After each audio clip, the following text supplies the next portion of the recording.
o processo mesmo educacional da criança com síndrome de Down, quais são as maiores dificuldades que essa criança apresenta? Você pode falar para mim, Sim. assim, quais são as maiores dificuldades, de onde se parte em todo esse processo?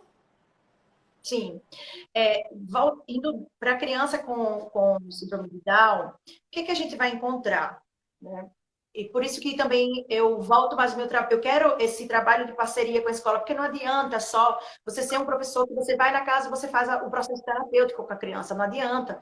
Tem que ter uma parceria com a escola para que exista, né, surja a inclusão dessa criança e ela possa estar trabalhando. Então, agora a gente vai falar de uma forma ampla para os professores. Quem é esse aluno, né? Quem é esse aluno com síndrome de Down? O que, que vem nessa caixinha de surpresas, né? Já vou adiantar para não ser tanta surpresa assim, né? Então, essa criança com síndrome de Down, normalmente, comumente, né? Vou falar geralmente, comumente. Não posso falar que sempre vai ser assim, certo? Que como eu já falei no início, cada criança é de um jeito, cada pessoa é de um jeito.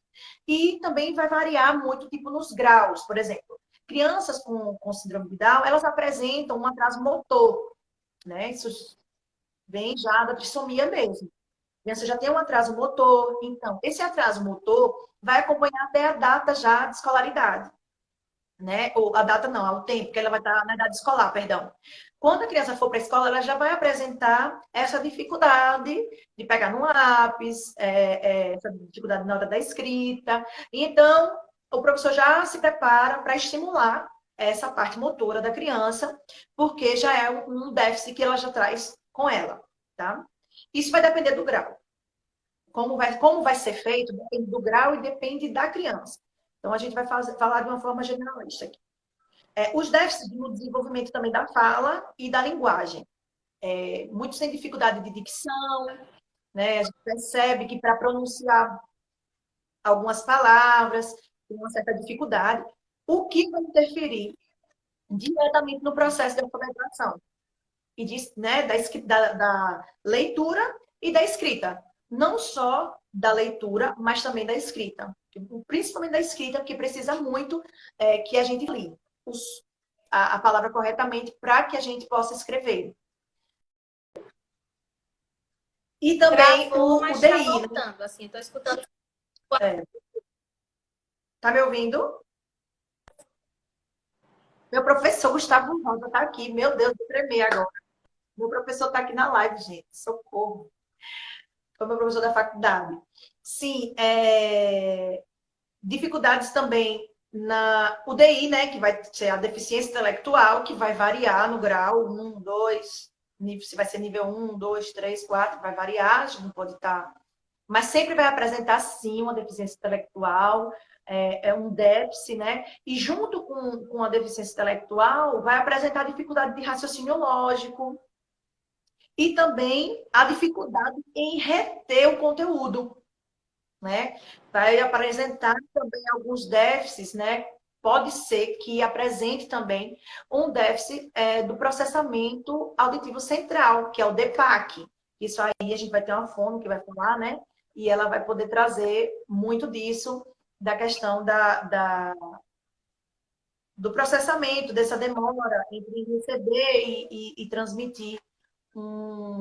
E também de entender, né, o que está sendo falado, processar e trazer para a gente o que, que a gente quer. Por exemplo, a gente fala assim, quem mora no Rio? Aí vai levar um tempo para essa criança processar o que eu estou falando, e às vezes no meio desse processamento se perdeu lá o conteúdo, ela já Sim, esqueceu do que eu falei, que foi solicitado, entende? A mesma coisa de aprender, tipo, para aprender a ler, aprender os sons das letras, vai apresentar também vai dar uma emperrada aí. Então, esse aluno é o aluno que você vai encontrar em sala de aula, né? O aluno com síndrome de Down vai apresentar essas necessidades, essas dificuldades que ele vai trazer com ele, mas que são totalmente trabalháveis, melhoráveis, né? E também podem ser superadas, todas elas. com certeza. Fazendo um ganchinho, né, com a nossa live de ontem, que a gente falou bastante sobre essa questão da estimulação precoce, né? A gente falou bastante sobre essa questão motora, né, intelectual, assim, a gente falou muito amplamente, assim.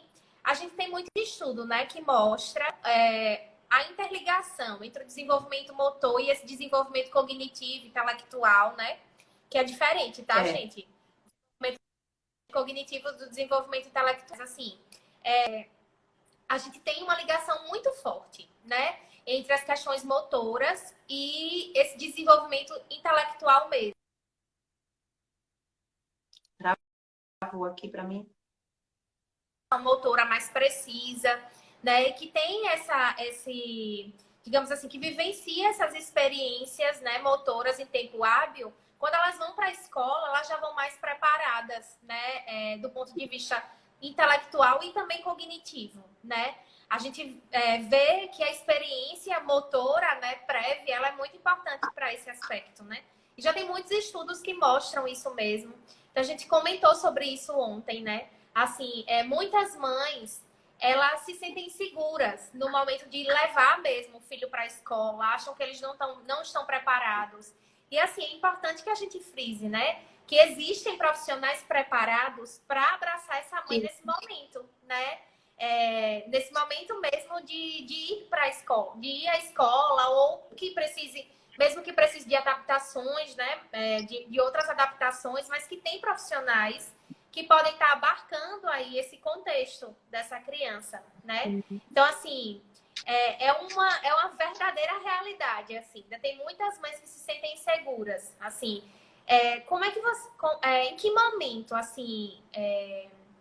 Sandra, em que momento é o momento ideal, assim, para essas mães se sentirem à vontade de levar essa criança para frequentar a escola? Tem um momento específico ou não? Eu acho que eu penso que não. Eu penso que é o momento que a mãe se sente à vontade, que a mãe se sente segura, porque às vezes o que deixa a mãe insegura? Ah, será se vão cuidar bem, né, do meu filho? Será que vão olhar para a necessidade dele? Vão acolher? Será que vai haver um acolhimento? Será que vai haver nessa escola um trabalho realmente do meu filho? Ou será que meu filho ou minha filha vai ficar só ali de canto, passando? Então, eu penso que é mais. A mãe tem que trabalhar muito isso dentro dela, porque nós mães, a gente já nasceu com esse instinto de leoa, eu costumo dizer assim, porque eu sou uma leoa, assim, agarro com unhas e dentes, luto com unhas e dentes pela minha família, pelos meus filhos, e eu luto com unhas e dentes pelos meus alunos também. Porque, a mãe, ela tem que pegar esse instinto, sabe? Essa coisa de eu vou e meu filho tem que. Porque, gente, existe a lei assegura, a lei diz que pode, que deve, então, e que tem que ter, e até uma coisa interessante que eu até anotei aqui para frisar assim para as mamães, né? Existe a lei, né, de inclusão, e essa lei é a Lei Brasileira de Inclusão de 2015, ela garante o profissional de apoio escolar. Então, vai precisar de mediação essa criança. Assim que ela entrar na escola, ela vai precisar de mediação. E vai precisar durante o tempo. Então, a mãe já garantia. As escolas têm que garantir esse profissional para a mãe, né? Tem que garantir para dar essa assistência à criança, esse suporte. E a família, se quiser, pode custear esse profissional, se for na escola particular, no caso. Mas na escola pública, tem direito ao mediador e também na escola particular. Agora, o que acontece? Muitas mães não sabem disso e já vão com receio. Porque quando chega, tem medo de chegar na escola e não ser aceito. Então, o que eu tenho para dizer para essas mães, vão com unhas e dentes, né? Vão com muita força, com muita fé. Seu filho é como o filho de qualquer outra pessoa, é uma criança que precisa interagir com os outros coleguinhas, que tem que ser estimulado e que tem direito constitucional de estar na escola e de ser bem assistido e de ser bem estimulado. Então, basicamente é isso. Não é nem a idade, é assim, força mãe e acredite que seu filho, sua filha tem potencial para crescer e para aprender. Todo mundo aprende, não importa se vai fazer faculdade. Não importa se vai fazer faculdade. O que importa é que a gente trabalhe dentro da necessidade que a criança tem hoje. Quais são as necessidades que a criança tem hoje? O que, é que a gente pode ajudar nela hoje? Então, assim, eu sou muito da prática e da vida real. E do como. Como vamos fazer? Então, é basicamente isso. Então, coragem para as mães, coloquem seus filhos. Se ela acha que tem que colocar já no berçário, coloque, mãe.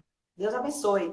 Porque acha que tem que colocar na educação infantil, coloque, mãe. Você pode colocar sim, né? Se quiser ficar na escola, pode ficar, viu, mãe? Pode ficar. Então, para dar assistência, para ver o que está acontecendo, até ela pegar a segurança. O que não pode é ter que alguém determinar quando. Dizer, o seu filho está com 5 anos, coloque com 10 anos. Não, não. Coloque quando você estiver segura. E se não estiver segura, ainda estiver um pouquinho insegura, vá, fique na escola um pouquinho. Agora, nesse tempo de pandemia, que não está rolando muito, mas vai ter o tempo sim. E vai voltar para o normal, com Deus, o novo normal, todo mundo indo para a escola. E seu filho tem que ir para a escola também. Sim, com certeza. É uma insegurança que muitas vezes vem de base, né? Eu já escutei assim, ó. Eu sempre pergunto, né? Eu sempre pergunto, se esse ano vai para a escola, aí a mãe faz. Não, mas ele nem tá falando ainda. E se acontecer alguma coisa, como é que ele vai me contar? Por exemplo. Entendeu? Sim. Então, assim, já é uma insegurança baseada na limitação, né?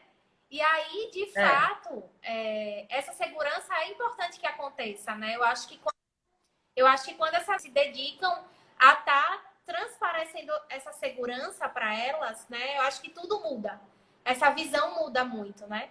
Mas muitas, assim, vou te dizer que colocando de todas as crianças que eu já atendi, digamos que 80% dessas mães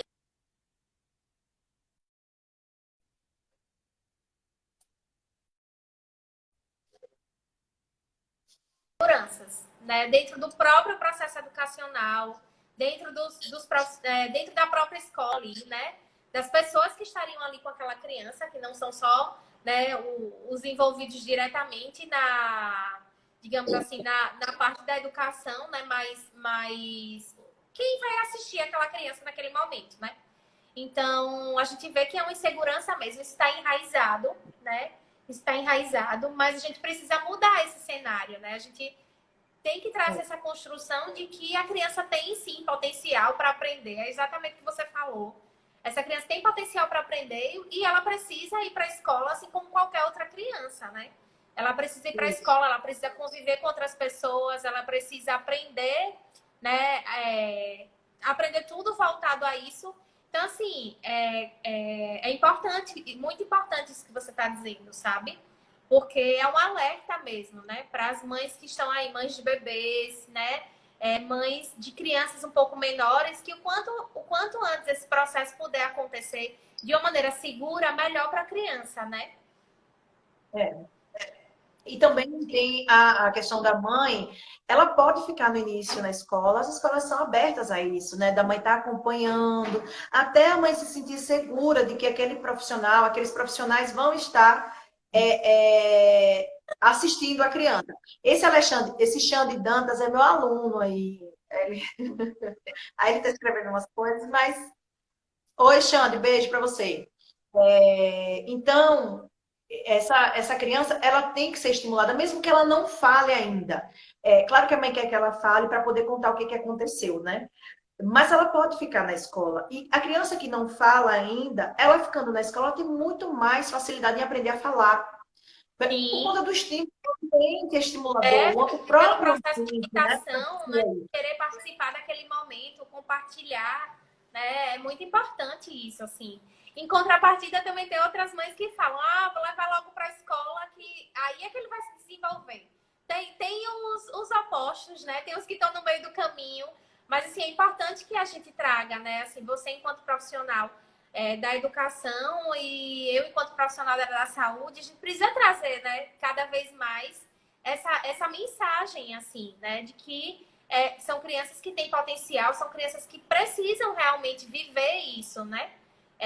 Para que o aprendizado seja facilitado e é facilitado, né? Quando a gente está convivendo com outras pessoas, está convivendo em outros ambientes, né? Tendo outros outros estímulos, isso é muito facilitado, né? Esse desenvolvimento é muito facilitado. Então, é muito importante isso. Alguém? Certo. Então, Sandra, fala um pouquinho agora pra gente, né, em relação a esse processo educacional da criança com síndrome de Down, né? Como é o manejo, assim, tem um critério específico quando se recebe a criança? É feito algum tipo de avaliação no início para verificar quais são as dificuldades específicas dessa criança? Como é que é conduzido assim esse processo educacional, trazendo um pouco mais para essa sua abordagem diferenciada que você traz? Assim, você pode falar um pouco do processo educacional tradicional, digamos assim, né? Mas trazendo um pouco para essa sua dinâmica, assim, desse seu trabalho diferenciado. Como é que é feito? Como é que é conduzido esse processo? No mundo ideal, tá? No mundo ideal, que deveria estar acontecendo, que ainda não é o real, porque é muito negligenciado essas etapas, tá? No sistema escolar. No mundo ideal, correto é ao receber essa criança ser feita uma avaliação, né? A gente vai fazer uma sondagem pedagógica, a gente vai analisar o que a criança já sabe, né? Nessa avaliação, a gente vai ver o que a criança já sabe e ver o que ela precisa, e dentro do que ela já sabe, o que também ela não sabe. Porque é muito importante a gente saber o que a criança já sabe e o que a criança não sabe. Então, isso vai desde a criança, do que a criança, se a criança sabe pedir, se a criança identifica a letra, número, isso vai variar dependendo da idade, tá? Então, vai ser feita essa avaliação diagnóstica, né? Vai analisar a criança, vai fazer uma sondagem ou uma avaliação diagnóstica, os nomes são esses, e vai ver as dificuldades e potencialidades da criança. Depois disso, né, também as habilidades cognitivas dessa criança, ou adolescente, mas a gente vai falar da criança, né? Então, também vai conversar com a família para saber da família o que essa criança já faz em casa, o que a família ensina, enfim. Até para entender o contexto, porque não tem como a escola fazer sem a presença da família. Isso aí, tá? Vamos lá. Depois disso, é necessário ser formulado um PEI. O que é um PEI? O PEI é um plano de ensino individualizado. Esse plano, ele vai trabalhar de acordo com o que já foi sondado. Então, eu já sei o que a criança sabe. Agora, vamos lá, para a próxima etapa. Vou levar essa criança para um próximo nível. Vamos lá. Vou dar um exemplo. No PEI dessa criança, essa criança entrou na escola, ela já conhece todas as vogais, ela conhece, ela identifica e ela reconhece o som das vogais. Vamos só para português, tá? Então, o que é que eu vou ensinar? Se ela já sabe vogais, já identifica todas as vogais, então no P a gente vai colocar o quê? Começar a leitura de encontros vocálicos, a, iu, ioi, a curto prazo. A gente vai ter metas nesse PEI de curto prazo e de longo prazo. Eu gosto de fazer o PEI, sempre que eu converso com as escolas, a gente monta bimestral, tá? Porque a escola trabalha por bimestre também, né? As avaliações são por bimestre. Então, a gente faz bimestral. Então, a gente tem ali, não importa se a sala de aula dessa criança é o segundo ou terceiro ano. Digamos que, vamos dizer que essa criança, ela está no quarto ano, mas ela só sabe vogais, tá? Não importa se na sala de aula dela está trabalhando história do Brasil, se já está fazendo já a conjunção dos verbos, não importa. A conjugação dos verbos, na verdade, né? Não importa. Essa criança vai começar a fazer as leituras dessa maneira. Isso não impede que ela entre no contexto de sala de aula. Ela não vai trabalhar os mesmos conteúdos, mas ela vai trabalhar o assunto de história, o assunto de geografia, de uma forma bem dissolvida. Eu costumo chamar de dissolvida, mas também pode ser fragmentada, né? Bem os pedacinhos, coisas mais importantes. Aí está trabalhando a emancipação de Sergipe, ou então de Aracaju, né? Mudança da capital. Só precisa saber que é em Aracaju que ela mora, essas coisas assim, o nome de quem fez essa transferência, que foi Inácio Barbosa, enfim. Então, a gente vai trabalhar com essa criança as vogais, não importa se ela está no quarto ano. A gente vai trabalhar ali a leitura de encontros vocálicos e depois isso vai ser no primeiro bimestre. No segundo bimestre, se ela já alcançou, a gente vai para a nova etapa desse período, tanto para português quanto para matemática, que é o mais importante. Então, o que a gente trabalha nesse PEI? Potencialidades, né? E dificuldades.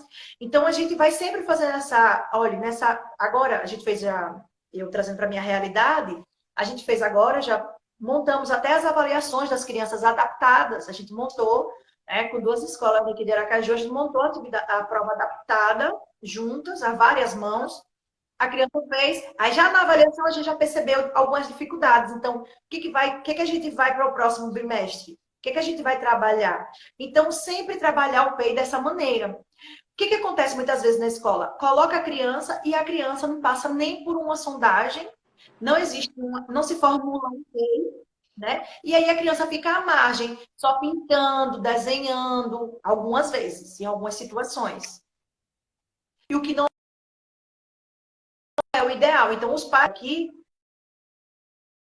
o que vai precisar? De uma avaliação assim que entra na escola, ou uma sondagem, e a montagem do peito. O que vocês vão trabalhar com meu filho? Quais são os alvos que vocês têm para meu filho, né? O que meu filho vai aprender dele na prova? Tá travando para vocês, gente? Travou aqui a Natália para mim. Tá Pronto, travando voltou? um pouquinho, mas você pode continuar falando, eu estou te ouvindo. Tá. Só Beleza. A imagem. Então, depois da formulação do PEI é que vai fazer essa adaptação do currículo, né? O que vai trabalhar a turma da criança? Quais são os conteúdos da turma? Como é que a gente vai trazer esse conteúdo para a criança estudar, né? Às vezes, o que acontece? Por que o professor, às vezes, fica em pânico? Entra num pânico, professor. Adaptar? Como é que eu vou adaptar? Não tem como adaptar. Tá aí.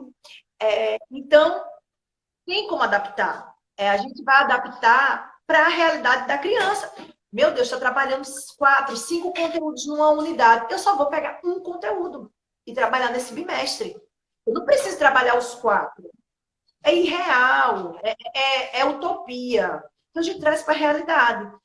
Beleza, fizemos a adaptação do currículo. Nessa adaptação do currículo, a gente vai fazer a fragmentação do conteúdo e sabendo que tudo que a gente for trabalhar com essa criança, tudo que a gente for ensinar, vai precisar de suporte visual. Isso a escola tem que garantir os recursos para o professor. A escola tem que montar junto com o professor esses recursos visuais. Por quê? Porque essa criança, ela é muito visual. Então, ela tem que ser super estimulada. Não dá só para você ficar falando, não tem como essa criança aprender só naquela aula expositiva, onde o professor fica falando. Não, ela tem que ver, né? Ela tem que ver que 1 mais 1, o número 1, e, digamos, cada número 1 tem que ser representado por uma estrela, que vai dar número 2, 2 estrelas embaixo, o resultado, né? Então, ela tem que aprender que a letra é A, que é o mesmo A de avião, o mesmo A de abelha, o mesmo A de Ana, de Amanda, entende? Então, essa criança ela tem que ter essa percepção multissensorial do conteúdo para que ela absorva. Porque essa criança já tem dificuldade na retenção. E outra coisa, é necessário muita repetição, né? Então, já para o professor, né? Quando eu trago para o professor agora, o que esse professor precisa, né? O que ele precisa de recurso dele mesmo, no caso. O recurso intelectual para o professor. Como é que esse professor vai trabalhar? Qual vai ser a mentalidade desse professor? Eu preciso ter uma linguagem clara, uma linguagem objetiva, simples. Eu não preciso colocar assim, ligue a figura correspondente de acordo com... Não, só ligue. E ligue os iguais. A gente vai ter que ter uma fala simples, o mais simples possível. E a gente tem que enxugar para que a criança... Isso serve para todos os profissionais que trabalham com crianças especiais, com criança com síndrome de Down, criança com DI, criança autista. Gente, a gente tem que ser mais claro, mais objetivo nas nossas instruções. Porque às vezes a gente dá uma instrução tão grande, e quando a gente termina de falar, a criança está querendo lembrar o que foi que a gente falou no começo. E isso gera uma grande dificuldade desnecessária, né? Porque já basta tantas as outras dificuldades que a criança já tem, e a gente ainda dificulta na hora da comunicação. Sim, Então, a sim, gente tem com que ter uma língua, certeza. né? Pode falar, se você quiser falar disso. Não, assim, é porque eu fico pensando na minha área, né? Você falando assim, a gente vê o É, quanto é parecido. É uma espécie de metodologia, né, que a gente acaba desenvolvendo, mas que é muito parecida, assim. E na nossa área, a gente vê o quanto são crianças que têm dificuldades em duplas tarefas, por exemplo, justamente pela quantidade de informação que que muitas vezes aquelas tarefas trazem. Então, assim, eu percebo isso, né? Que no aspecto comunicativo, quando a gente traz muita informação, a criança se perde, ela não direciona, né, para aquilo, para aquilo. Às vezes ela até sabe aquilo que a gente está pedindo, ela sabe como fazer, ela sabe como conduzir, mas a gente deu tanta informação que a criança não consegue, né, realmente demonstrar aquilo que ela aprendeu, né? Então, assim, é uma informação, inclusive, muito importante para os pais também em casa, né? Eu sempre falo, cuidado com o excesso de informação, né? Em tudo que você vai fazer. Imagina no contexto escolar, né? Assim, que a gente sabe que tem muitas coisas abstratas, né? Assim, e você está dizendo que você parte mais para o concreto. Então, mostrar, né? Realmente trazer o recurso visual, é, incentivar, fazer com que aquilo se repita várias vezes, né? A repetição também é muito importante. Então, assim, isso. fantástico, sabe? Eu ia te perguntar exatamente sobre isso, assim, né? Quais são as adaptações que normalmente uma criança com síndrome de Down precisa mais? E você está trazendo, assim, já muita questão, né? Nesse sentido, de realmente dar esse reforço, né? A gente sabe que são crianças muito que trazem muito a parte concreta, né? De realmente ver, de realmente pegar, né? Né? Então, assim, tá tudo muito interligado, assim. A gente vê o quanto nossas áreas são interligadas, né? No aprendizado da criança. Sim, sim. Na verdade, a gente que trabalha com a criança especial, a gente que trabalha com alguém que tem uma necessidade específica, a gente começa a pegar as manhas, vamos dizer assim, mas eu queria falar as coisas mais sutis que existem no tratar, no lidar. Então, assim, e eu vejo muitos profissionais bons que se perdem nisso, porque fala muito, né? Às vezes fala, tia, pegue, olha, e não sei o que lá, pegue não sei o que lá, e depois, olha, tia, você lembra que eu falei? E aí você repete palavras que não tem necessidade na frase. Uma frase que é para você dizer assim, olha, vamos dizer uma frase. Eu vou dizer a frase simples. Pegue o verde, coloque no vermelho. Um exemplo, né? Você lá na fisioterapia pode ter isso aí. Pegue o vermelho e coloque no verde. Troquei já as bolas aqui. Mas aí a criança, às vezes o profissional fala assim: tia, fulaninho, meu amor, pegue. Ele não está mais escutando você, não. Pode esquecer, né? Ele já Isso esqueceu. lá no Só meu ficou no amor, amor. Tchau, já foi no meu amor. Então, assim, o déficit de atenção pega muita criança, né? E até adultos. Eu sou muito assim também. Eu gosto de coisas bem claras e simples, porque eu consigo responder melhor e mais rápido. Então, a gente tem que pensar nisso. Eu quero que ele responda rápido. Então, eu vou simplificar ao máximo. Como é que eu posso simplificar ao máximo a minha frase? Como é que eu posso simplificar ao máximo uma consigna, que é a pergunta? Numa questão, como é que eu posso simplificar para ficar o mais claro possível, né? Porque eu fico doente de ver assim, e eu aprendi isso, e tem muito tempo, pouco tempo, na verdade, que eu aprendi isso, que foi até na faculdade, a interpretar algumas coisas, né? Observe e responda. Observe e responda, pelo amor de Deus, gente. Observe e responda, né? Por que não coloca assim, olhe a figura, responda, né? Ou então, olhe a figura e depois faz as perguntas, não precisa dizer responda, né? Então, assim, são coisas pequenas, né? O material concreto, ele vai ajudar muito nisso, até para você também e outros profissionais trabalhar com a imagem do que você quer que a criança Sim, execute, né? A imagem do que sim, você quer que ele execute, a imagem do que você quer que a criança faça, do que a criança escreva, né? Eu gosto muito de trabalhar com leitura de imagens, a escrita sobre aquelas imagens, enfim. O material concreto também vai servir para matemática e para a parte também de português, de alfabetização, vai ser sempre voltada para uma alfabetização multissensorial, né? Que tem um recurso que ele é do Sons e Gestos, é uma estratégia, na verdade. Sons e Gestos que alfabetizam. Eu fiz esse curso, eu uso muito. E também que foi um método desenvolvido com as fonoaudiólogas pernambucanas. E é bem interessante porque é a letra, aí você mostra uma imagem que se refere à letra, ao som que a letra faz, e você faz um gesto. Então, a criança ela sim, tem três formas de aprender. E também tem o método das boquinhas, que tem, a gente ensina, a gente mostra a imagem, né? Mostra a letra, e a gente faz também o som para a criança. É um método bem bacana que a gente pode estar trabalhando essa alfabetização. Porque é muito abstrato, gente. Porque a letra é B, mas o som não é B. O som é B, né? Então, assim, não tem como você ensinar, porque de uma forma mais objetiva, se você não usar um recurso visual. sim, Fica mais com complexo, certeza. né? E pronto, basicamente é isso. É trabalhar muito a linguagem clara, a repetição, o concreto em tudo que você for fazer. E outra coisa, se você não tiver o concreto, você dá o modelo do que você quer que a criança faça. Às vezes a criança não entende que você quer que ligue. Às vezes ela não entende que é para marcar um X. Às vezes a gente coloca assim, marque um X. A gente já pode mostrar o que, que a gente quer, indicar como é que a gente quer que faça. A gente fazer antes para a criança fazer depois, né? Dá sempre o modelo. Sim, Basicamente é isso. E é uma mudança, além de tudo isso que eu estou falando, né, é uma mudança de concepção, né? É uma mudança de paradigma. Você vai mudar, você vai ter que ampliar, na verdade, você vai ter que se desfazer do que você já sabe para você aprender tudo de novo. Porque a gente vê que professor, até na avaliação, às vezes faz perguntas, coisas difíceis, como que fosse para a criança errar. O nosso objetivo do professor não é fazer criança errar, é fazer ela acertar.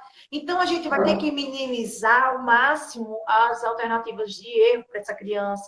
Então, a gente vai colocar sempre alternativas para que ela vá acertando, acertando, porque às vezes a gente encontra, quando essa criança já teve experiência escolar, no meu caso, quando eu vou à casa Eu tive uma experiência com um rapazinho, ele está com 18 anos, ele é Down, e ele já tinha uma coisa assim, eu não sei, professora, eu não sei, eu sou burro, entende? Então ele passou, eu peguei ele com 14 anos. Então, assim, imagine uma vida escolar segregado, né? Uma vida escolar. Porque os próprios coleguinhas, não por maldade, mas às vezes fala, ele não sabe, ele não lê, ele não sabe fazer, né? E essa pessoa, quando ela vai crescendo. Oi, pode falar. A criança ela já automatiza uma negação, né? Acontece isso Sim, muito com a gente também, assim, em terapia, né? Na físio, por exemplo, ela já automatiza uma negação. Ela olha para aquilo ali, ela diz, vai ser difícil para mim, eu não vou errar. é, E às vezes nem pensa nisso. Nem pensa se realmente vai ser difícil, se realmente ela vai conseguir. Ou se ela tem aquela chance de conseguir, não. Ela já vai na negação. Não, não, né? Então, assim, é. é Aí, muito para importante isso, isso que você está falando. E para isso, eu tenho um pulo do gato para dar para vocês, que é você começar sempre por coisas fáceis. Coisas fáceis. Então, eu Começa sempre com falo partir do que ela consegue. Eu sempre trago isso. isso, partir do que a criança consegue, em tudo, assim. Sempre. Eu sempre Sempre. começo, por exemplo, a sessão, eu sempre começo do que ela já consegue fazer, e aí eu vou trazendo um pouquinho mais de dificuldade, um pouquinho mais né, faz um pouco mais. Mas sempre partindo do potencial dela, do que ela já consegue fazer. É bem por aí mesmo. Voltou. É bem isso também que eu faço. Então, a gente vai mesclando as atividades, uma fácil, uma difícil, uma fácil, uma difícil, e sempre elogiar, porque às vezes a gente tem esse costume já, né? Essa cultura de só apontar o erro. Então a gente também tem que aprender a mostrar os acertos. Olha, você está evoluindo. Até porque, e essa questão do TI é bem legal, porque nas escolas, às vezes, a gente pergunta, e aí, como é que tá meu filho? E aí, tá lindo, ai, tá maravilhoso. Eu não quero saber se tá lindo. Lindo eu já sei, né? É meu filho, foi eu que fiz, é lindo mesmo. Mas com certeza pensam isso, né, gente? E Sim, aí, você precisa dar dados, tipo, olha, ele não pegava bem no lápis, está pegando melhor. Olha, ele não conseguia fazer as letrinhas, agora ele já está escrevendo as letrinhas sozinho, com pouco apoio, ou sem apoio. Enfim, você tem que ter uma base para você saber de onde você saiu, para onde você vai chegar e o processo que você está vivendo com essa criança. sim. Até para que você tenha respaldo profissional, para que o pai olhe para você e veja você como um profissional que sabe o que está fazendo. Porque esses profissionais, pelo amor de Deus, dizer que tá lindo, que tá maravilhoso, não, gente, ninguém quer saber disso, não. Pelo menos eu, enquanto mãe, não quero saber disso. Eu quero saber o que meu filho não sabia e o que, é que ele já aprendeu. E quais são as dificuldades dele e como eu posso ajudá-lo. Então a gente tem que ter um pouco disso também, né? Ô, Sandra, você acha que essa questão, assim, né? Falta muito, assim, das escolas deixar muito claro quais são esses objetivos com aquela criança. Objetivos, assim, em relação ao ensino, né? A gente fala objetivo terapêutico, não sei como vocês chamam. Mas, assim, deixar esses objetivos claros. Ó, sua criança está aqui, eu quero chegar aqui. Né? A gente junto, a gente vai chegar nesse momento aqui. Faltam, assim, eu percebo que muitos pais vêm à escola, né? Pais de crianças com deficiência, tá? Vêm à escola, mas com digamos assim, algo que agrega no sentido mais, e muitas vezes somente na parte da participação, sabe? Eu Social, sinto é. eu sinto que muitos só visam isso. Então, eu visualizo que falta muito objetivo, falta mostrar muito por parte da escola qual é o objetivo com aquela criança, né? Assim como a gente Sim. vê muita tarefa incompatível com o que a criança realmente consegue desempenhar. Então, assim, o que você está falando é muito importante, porque com certeza está abrindo aqui a mente de muitas pessoas em relação a isso, né? É o que eu te falei, assim, é muito difícil a gente ver discussões nesse sentido, assim, discussões nesse sentido de maneira ampla, assim, sabe? Como a gente está fazendo aqui agora, assim, conversando né, com famílias, né? Então, eu vejo que essa parte do objetivo muitas vezes não fica muito clara para a família e a família também não entende o porquê que a criança está fazendo aqui, ou a criança está sendo submetida àquele processo educacional, àquele processo terapêutico. A família não entende porque os objetivos por parte do profissional não ficam claros, né? E a gente precisa sempre deixar isso muito claro, né? É bem complexo, porque a realidade, ela é dura. Tudo isso que eu falei, por isso que no início que eu falei, é no mundo ideal, né? No mundo ideal, o mundo que eu quero para mim e para todas as crianças, para todos os estudantes. O mundo que eu quero para mim, para todas as crianças e todos os estudantes é esse. O mundo onde vai para a escola, essa criança é avaliada, ela tem um PEI, ela tem assistência, mas o mundo real não acontece. Se o pai não tiver o mínimo de conhecimento e não tiver profissionais que tenham esse conhecimento, porque às vezes, o que acontece? Muitos profissionais também não querem comprar briga, entende? Sim, Comprar, não é, porque eu não, eu consegui fazer parceria com as escolas, não foi com briga, mas foi mostrando solução. Eu te ajudo, eu faço com você. Mas o que acontece às vezes de alguns profissionais que eu vivencio. Ah, tem que fazer, tem que fazer, tem que. Mas como é que faz? Mostra aí como é que faz, né? Me diga aí como é. Não sabe fazer também. Entende? Então, precisa-se de profissionais que se debrucem sobre também esses assuntos para que possa dar essa ajuda. No caso, eu tenho uma irmã, a minha irmã Juliana, ela tem 2 filhos autistas, né? E eles estudam em escola pública. E o meu sobrinho mais novo, os dois começaram as aulas, e aí não teve sondagem, não teve avaliação. E aí minha irmã mandou para mim a atividade deles, Sandra, o que é que eu faço? Eu disse, olha, você tem que ir na escola, falar que precisa passar por uma avaliação. Mas como eu sou pedagoga e eu já conheço o nível deles, eu vou conversar com a professora. E aí eu falei com a professora de boas. Olha, professora, ele sabe isso e isso. Olha, tem dificuldade aqui, ele tem um déficit de atenção, ele aprende mais assim. A professora fez as atividades totalmente adequadas à realidade dele. Então, aí é outro nível. Não é você chegar na escola, olha, essa atividade está errada, meu filho não faz, não é assim, né? Então, Sim, por isso que existe a necessidade de você procurar profissionais que realmente sabem fazer. Não é só um profissional que fala, né? Porque não adianta você só falar e ficar naquele papo também teórico, né? Good vibes, aquele papo de o encontro do ser com o conhecimento, barará, barará. Não, gente, a gente não precisa de discurso teórico, a gente precisa de prática. sim, com certeza. Precisa de prática, a gente precisa de pessoas que digam assim, olha, se faz assim, faça assim, vamos fazer juntos assim. E o massa, sabe o que é o melhor, Natália? Porque a gente começa a aprender. Por exemplo, eu mesmo não tenho tanta experiência de escola. Então, eu não sei tudo do que vai ensinar no primeiro ano, não sei tudo que vai ensinar no segundo, no terceiro, enfim, em cada ano. Mas nas escolas, quando eu vou para a reunião, elas têm lá todo o conteúdo programático, né? Tudo com base é, na base nacional, curricular.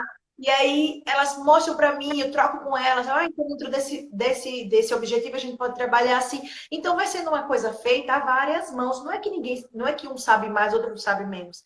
Cada um tem um Sim, saber diferente e juntos a gente consegue ajudar essa criança.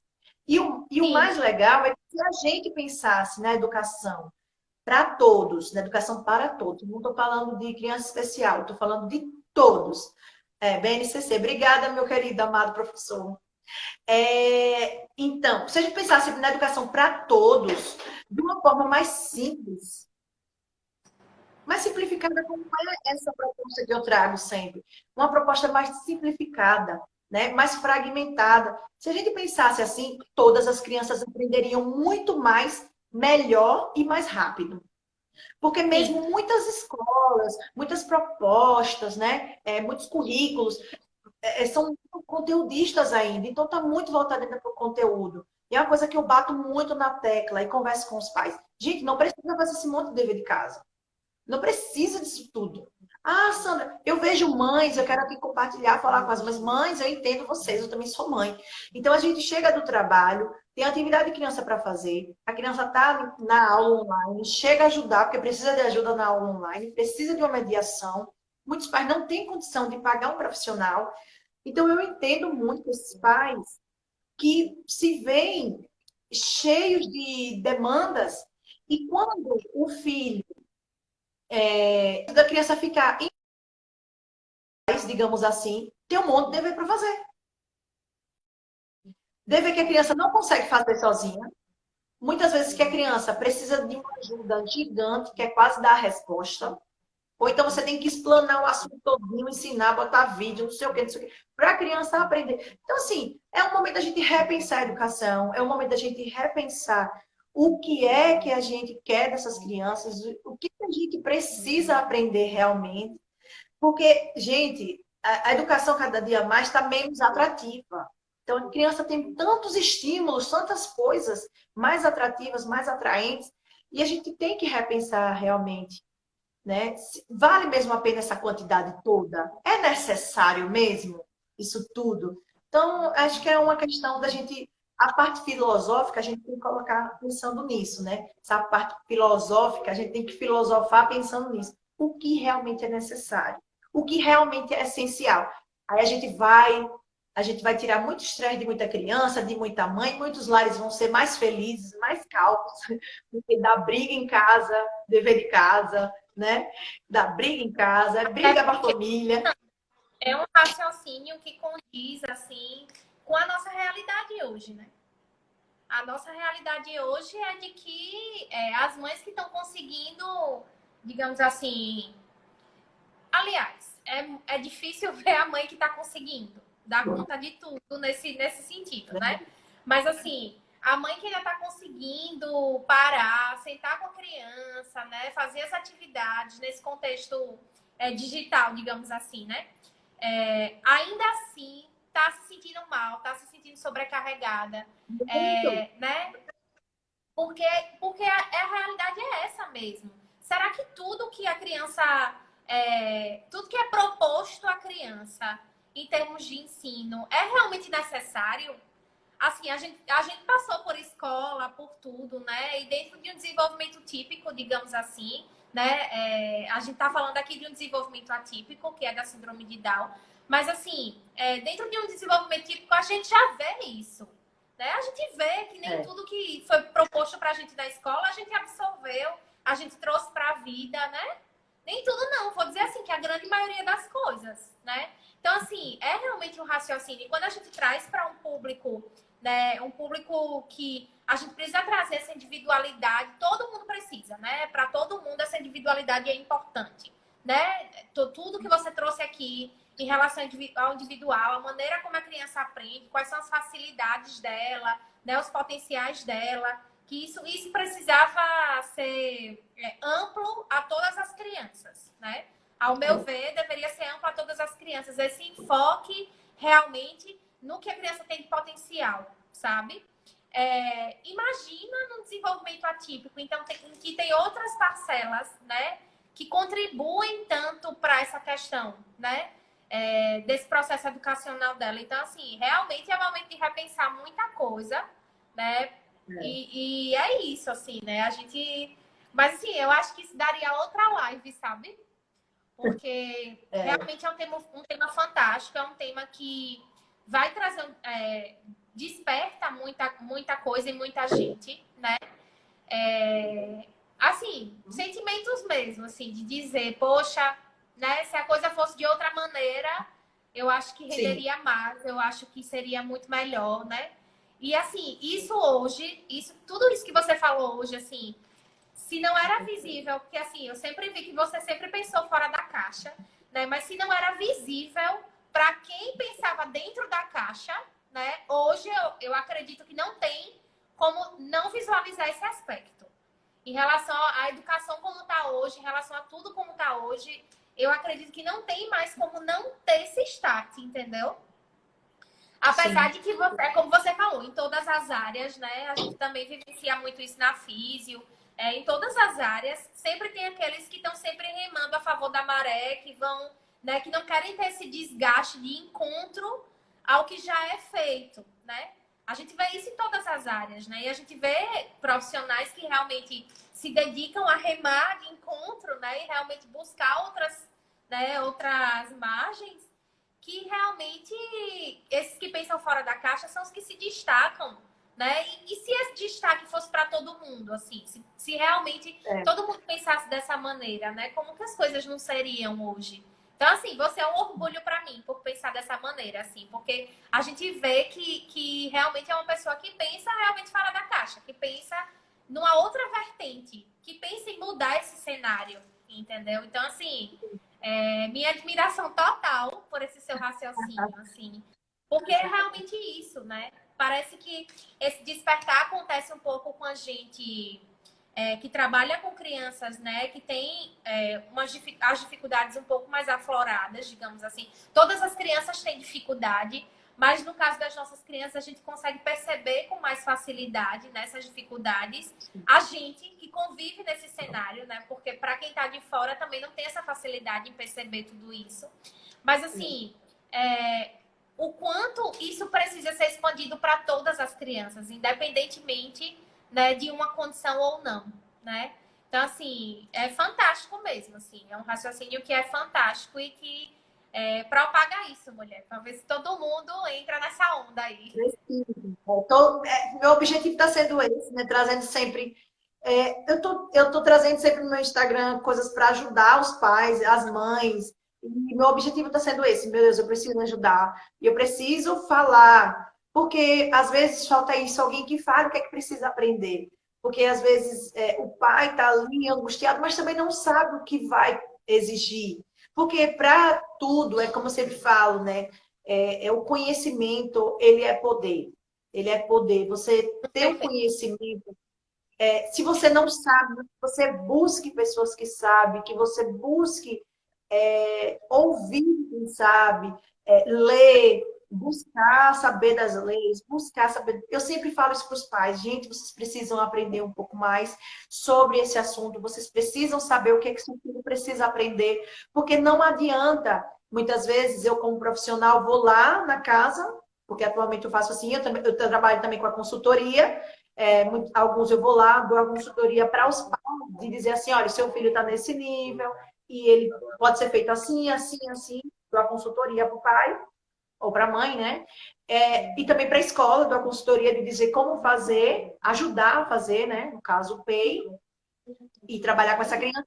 Mas também eu faço trabalho terapêutico na casa da criança.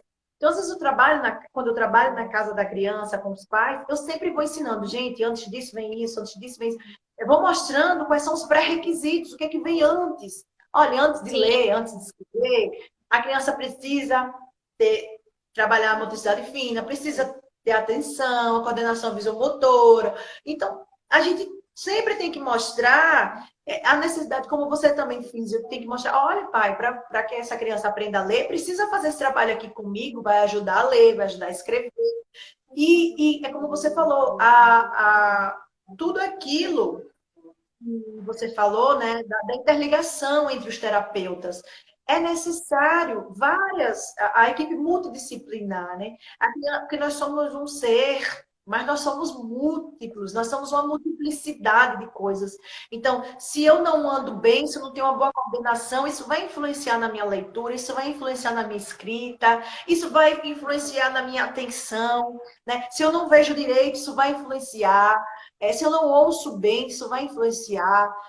Então, assim, é tudo. Nós somos um conjunto, né? Então, a gente sim. precisa trabalhar todas essas áreas e a gente precisa oportunizar para esses pais, a informação, né? É isso que você faz, é isso que a gente está fazendo aqui hoje, é o que eu busco fazer, é a necessidade da informação. E também para os nossos colegas, porque tem muitos que querem, nadam junto com a maré, mas porque não tiveram ainda aquele clique de dizer, caraca, meu, pode ser diferente. Porque às vezes é como as pessoas que passam em concurso público, né? Tipo, não vou ser aquela pessoa que só reclama e que atende as pessoas mal, né? Que a gente, às vezes, quando vai num lugar, poxa, funcionário público me tratando mal, esse pessoal concursado, não sei o quê, né? Não tem isso.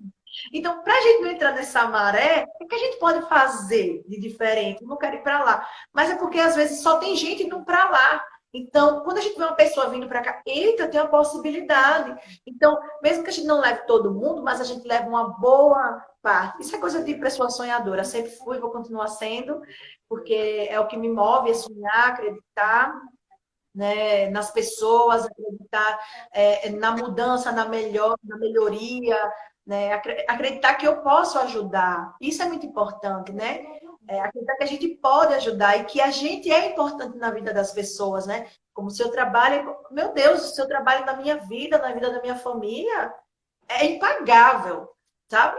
Eu me emociono até de falar isso, porque assim, não tem dinheiro que pague. Porque isso a gente vê, não é só um profissional, a gente vê uma pessoa, um ser humano. Então, quando a gente é humano no nosso tratar, no nosso fazer, a gente sempre vai estar na contramão, né? A gente sempre vai estar na contramão, porque a gente vai querer o melhor, o bem, mesmo que isso nos traga um pouco de dano, mas a gente vai fazer o melhor, né? E a gente consegue, com essa verdade, como você conseguiu aqui, que estão acreditando, que estão nos ouvindo, porque elas também acreditam que as coisas podem ser diferentes, porque elas também sonham como a gente sonha.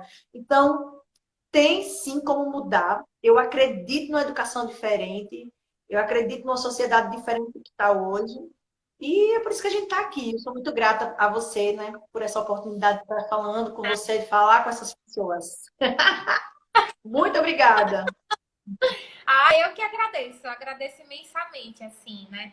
Eu acho que o caminho é esse mesmo, assim. Quanto mais a gente puder estar junto, mais unido e propagar informações como essas, assim, né? Você falou de algo muito importante agora, né? Que é a questão dos pré-requisitos. E realmente, a gente precisa trazer esse conhecimento à tona para as famílias, sabe? Porque eu canso de receber crianças mais com a idade mais avançada, digamos assim, que os pais vêm, ele não para quieto na cadeira, tá na escola e levanta o tempo inteiro.